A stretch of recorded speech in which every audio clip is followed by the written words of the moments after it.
O Tribunal de Justiça de São Paulo mandou soltar Alex, pode subir o TP, Alex Monteiro Lino, conhecido como Magrelo, acusado de acessar os sistemas de segurança do Copom Online, da Polícia Militar e do Detecta, o programa de monitoramento e inteligência do governo de São Paulo, e repassar informações privilegiadas a criminosos do PCC. A juíza do processo entendeu que não existem provas suficientes para enquadrá-lo por associação criminosa, rejeitou a denúncia do Ministério Público e revogou a prisão de Magrelo.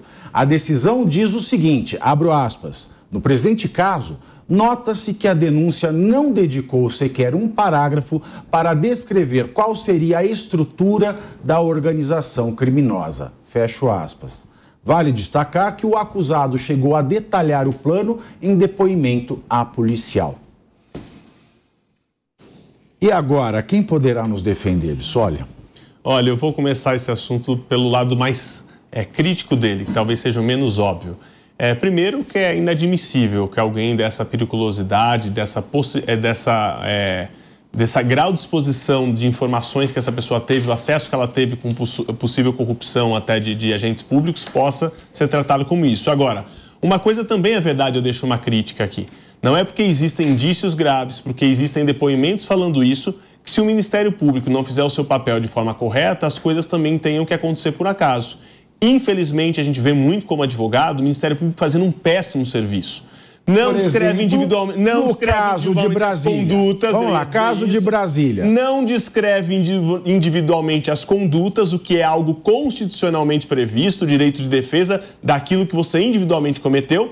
E é uma instituição que acha que porque põe um nome no papel dizendo que alguém é culpado por algo, isso se basta para você prender ou manter alguém preso. Não é. A instituição que tanto reivindica, inclusive, o poder de investigação, e isso vem sendo tema de muita polêmica no STF ao longo dos anos, tem armas de investigação, tem equipe, tem capacidade, faz escuta, tem gente inteligente, tem curso pago no exterior com dinheiro público. E essas pessoas se resumem em fazer Ctrl-C, Ctrl-V. Para quem não sabe o que é isso, é copiar e colar algo de descrição de conduta sem pormenorizar, sem dizer individualmente o que aquela pessoa fez. Então também tem que ter um olhar para a atuação do Ministério Público, em vez de estar lá fazendo a sua competência como deveria. Porque senão a gente só culpa o juiz que tecnicamente tem que julgar algo que é mal instruído, que é mal organizado, e às vezes o juiz está fazendo o seu trabalho técnico. Isso tem que ser olhado também porque é fácil cobrar político, é fácil cobrar juiz, mas a gente esquece que nessa Constituição da Justiça no país tem uma instituição chamada Ministério Público que às vezes se omite, trabalha mal, que erra e não é punida por isso. E aí a gente cria um grupo daqueles intocáveis que parecem mocinhos e perfeitos e que são os grandes vilões que por suas omissões ou incompetências geram resultados muitas vezes como esse. Não estou dizendo que foi exatamente o que aconteceu aqui porque não li, mas pela decisão que me parece é que tecnicamente não foi feito um bom trabalho de investigação e de descrição da denúncia. Mas a impressão que passa, né, Carol, é a seguinte: a gente viu um trabalho péssimo, porco.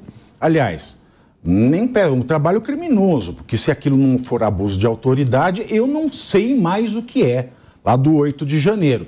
Os réus são réus? São. Continuam réus? Continuam. Mas precisavam estar respondendo em liberdade, porque a Procuradoria da República, que é o Ministério Público, né, que foi responsável por fazer as denúncias das pessoas do 8 de janeiro, fizeram Ctrl-C, Ctrl-V, aí passou. Ou seja, você estava lá na porta do quartel em Brasília, isso é grave. Aí o outro que foi pego com o sistema de segurança da Secretaria de Segurança Pública, que não poderia nem estar com ele, e que, porque não se conseguiu provar que ele passava para o PCC, mas se alguém invade o sistema de segurança pública, obtém, armazena essas imagens, coisa boa não é, né? A não ser que ele tenha um fetiche por policial fardado.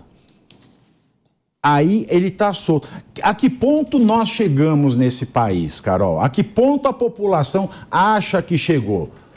Olha, eu não sou do direito, então vou falar em nome do sentimento da população que não entende profundamente ali de leis.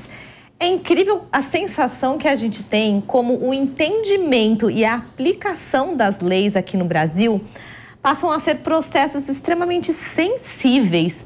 Aí eu não sei se é por conta de corrupção nos órgãos, eu não sei se é por conta só da incompetência, por conta do nosso arcabouço de leis aí que são completamente confusas, né? E as pessoas realmente não entendem. Inclusive esse caso das câmeras nos policiais, que o Pavinato comentou no início, seria ótimo ter câmera nos policiais se nós tivéssemos leis também que protegessem esses policiais. O que eles mais alegam é que qualquer coisa é sempre culpa do policial. Exato. Nunca é culpa do criminoso. Então você coloca, ok, vamos colocar câmera no policial, mas antes dele tem que estar resguardado pela lei. Um cara que recebe pouco e que está nas ruas todos os dias colocando sua vida em risco para proteger a população e chega ali na frente do juiz e certo é o criminoso. Isso, para mim, é um absurdo. A gente está vivendo num estado completamente de insegurança jurídica. Inclusive, mais uma vez, eu não sou conhecedora das leis, mas eu sinto também e ouço alguns conhecedores falando que as leis do nosso país, elas incentivam, inclusive, alguns tipos de crime, pelo tempo que o cara vai ficar preso. Por exemplo, é super vantajoso você fazer receptação ou de drogas, ou de carros roubados, ou de celulares roubados, porque praticamente você não fica preso. Só que a receptação incentiva mortes, assassinatos, enfim. Então, o que eu entendo é a falta de segurança que a gente tem na nossa própria lei, que deveria estar nos defendendo, Pavinato. Doutor Renato, o que achou deste episódio? Alguns pontos aí a destacar, Pavinato. Primeiro, concordando com o Bissoli, é inadmissível que alguém tenha acesso, por exemplo, consta aqui da notícia, ao sistema Detecta. O sistema Detecta, é muito sério, porque ele não está na câmera do policial, mas é aquela câmera que fica para, inclusive, multar as pessoas nos radares móveis. E por que isso é tão interessante? Porque quando o bandido pensa numa rota de fuga, assalta um banco ou qualquer coisa nesse sentido, ele evita passar justamente nos lugares em que tem esse sistema Detecta. Ou seja, um carro foi furtado ou foi roubado. O sujeito vai evitar, porque senão você vai localizar esse veículo. Então é muito sério, é muito preocupante que alguém tenha acesso a isso e não seja alguém ligado à segurança pública. Inclusive com camadas de segurança. Não é qualquer policial civil, qualquer policial militar que tem que ter acesso a isso. E a questão, né, da câmera do colete, do Detecta, vai para o mesmo lugar de armazenamento. Então, você acessa um, você acessa o outro. É seríssimo, né? Que é a Operação Olho Vivo. Aliás, esse é o nome da câmera de segurança. E daí tem um ponto que chamou muita atenção aqui, e o Bissoli falou, que é a questão processual. Bom, de posse dessa barbaridade, que alguém está acessando esse tipo de material e vitimizando toda a sociedade, coloca a sociedade numa situação de problema em relação à segurança pública. Esse sujeito tem que ser punido, tem que ser preso efetivamente, só que daí o Ministério Público precisa colaborar. Não pode também fazer esse tipo de coisa mais genérica, acusação, olha, é grave, é muito sério e tudo mais, porque a justiça sendo técnica, e aí o Poder Judiciário sendo técnico, vai acabar soltando o sujeito por falta de discrição. Me chamou muita atenção aqui na notícia, também não tive acesso à completa decisão, a juíza colocando que um parágrafo só para descrever a conduta. Isso daí não serve para o direito, um parágrafo para descrever uma conduta tão grave como essa que foi colocada. Então precisa também as nossas autoridades terem esse compromisso de fazer um serviço que vai levar à efetiva punição. E aí, Deise, a gente tem alguma esperança? Porque um depende do outro, outro depende de um. É uma grande loteria a justiça. Uns caem com servidores públicos engajados, vocacionados. Outros caem na mão de príncipes do Estado, que só querem fazer seu trabalho e ir para Madrid. Eu não tenho... Ir para Madrid é ótimo. Eu não tenho muita esperança em relação a isso. Eu estava ouvindo a Carol falar aqui que às vezes tu não entende de onde que vem toda essa corrupção, né? Tem uma frase, assim, tem uma historinha que rola que na época do Brasil colonial os navegadores preferiam ser assaltados por piratas em alto mar do que atracar no Brasil. Quando chegava aqui era 10 vezes pior. E a gente sabe que a nossa própria história, né, o surgimento do Brasil como um Estado-nação, ela tem toda essa confusão entre o que é o agente público, o que é o agente privado. Isso que a gente ouve muito falar de política de compadrio, né?